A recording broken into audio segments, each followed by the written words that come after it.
Sister Virginia Njoki Kago, and I'm a steward here.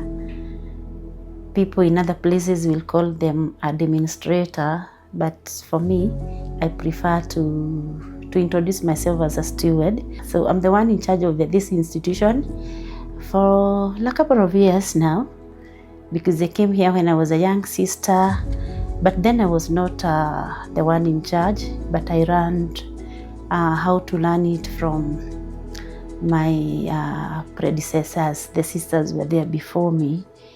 The name of this institution, we are called Little Daughters of St. Joseph. This is a congregation of Catholic nuns. The institution itself is called St. Joseph Spiritual Center because it's a place where people come for prayers. It's a quiet place where people come to reflect about their lives. They come for meetings, mainly meetings for the church, not for any other business, but for the church. Not only the Catholic Church, but all the other churches, so long as they worship God. When this land was bought by our sisters, as I said earlier, it was never developed. And when we bought it, it didn't have any perimeter wall, apart from the wall from the gate that you can see is still there, to halfway of the plots. And therefore, the other side, when the sisters came to live here, they had to put the electric fence and the mabati fence. So for all these years, from 009 to date, we have been staying like that, because also to put a perimeter wall, you need to budget for it and you need to prepare good money. And therefore, during heavy rains, this part of the wall that we found, I think it was weak because it was for many years ago, and therefore it could keep on falling. So wherever it falls, we just put the mabati just to secure ourselves, knowing that it is only God who can protect. And so remember now, the sisters, they don't know anyone here because they are new, as they parked their car here, just here in this parking. And waking up in the morning, they found that the vehicle did not have the wheels. They were stolen at night. Now, from that time, that was a red flag for us. We are not safe.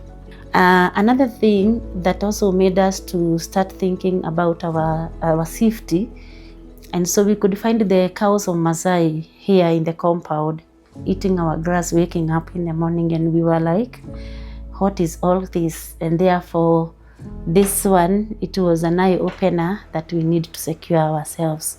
We have been saving little by little so that we can put up the wall. Yeah, my name is Francis Mburu. I'm the main contractor in this project. We were invited in to look into this boundary wall. Had initially collapsed. We did our own initial evaluation. Then we advised them accordingly. Now we're here, the actual construction. Actually, I'm happy with the constructor, the project manager, who is Francis, because first of all, we did the documentation, and after, he brought his team, and the first thing he did is to introduce the team to me. So at least I can know the first team that came. I know the foreman, I know the in charge of the store, the lady called Susan, and I might not remember the names of all the other young men who are doing the construction work, but at least I know them. Their faces, even when they enter to the gate, I know that these are not strangers, because from the word go, he introduced them to me. My main responsibilities is the execution bit, that I have to make sure that from the county regulation, that is the approvals of the building plans, structural drawings have been approved, and also now during the actual construction, the safety measures and making sure the whole building area is safe for everyone.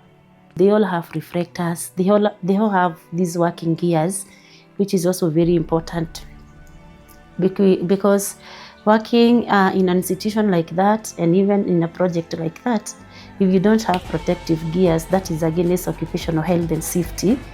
Yes, every staff must wear safety gear at all times during work. So actually, we don't compromise on the standard of our work, because we have the engineer on standby, we have the architects. My name is Elisha Kiblagat, project architect. We are doing proposed boundary wall along Ngong Road and parts of along the plot. The size of the plot along Ngong Road is 53 meters, and then we are doing 201 meters along the perimeter wall, and then 70 meters on the other side. And also, my foreman is a very experienced person with over 40 years experience in construction. Kwa majina mimi naitwa Carlson Njero. Mimi ndiye foreman hapa kwa kujenga hii ukuta. Niko na mafundi kama 5 wale nafanya na wao, na watu ya mkono ni mpaka kila fundi yako na watu yake 3. Hii hatuna woga na hii tumeifanya, especially mimi sijaifanya kazi nyingine kutoka 1981 up to today. Kazi ya foreman ni kuhakikisha kazi inaenda mzuri, kitu ya kwanza. Fundi wakati anajenga hiyo ile ukuta unajenga iko kabilo, iko level, na ratio ya kukoroga mchanga iko sawa sawa, yani ndio ukuta isikuje kubomoka nyuma. Certainly, this wall will stand the test of time. It will be around for a long time. It is structurally sound. It will be able to withstand the pressures. You know, this ground is a bit slopey, but we factored in all the necessary structural reinforcement from the spacing of the columns, the beams. So it's going to be a very strong wall. Ya, tukifuata hiyo plan yake vile amechora, tukifuata ukuta itakuwa very strong.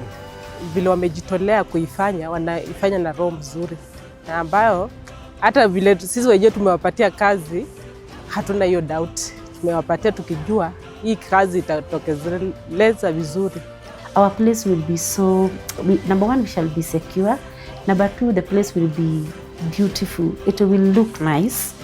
Number 3, even the visitors who come here, their properties like their vehicles will be protected. So I want to appreciate this team and tell them they don't know what they have done for us. Tunasaidia na sisi wote pamoja. Yani tunafanya kazi tukiwa team. We are doing it in phases. Phase 1 is site clearing. Site clearing is we are removing the bushes. Phase 2, we are doing a hoarding screen. Hoarding screen is like a protective screen. Phase number 3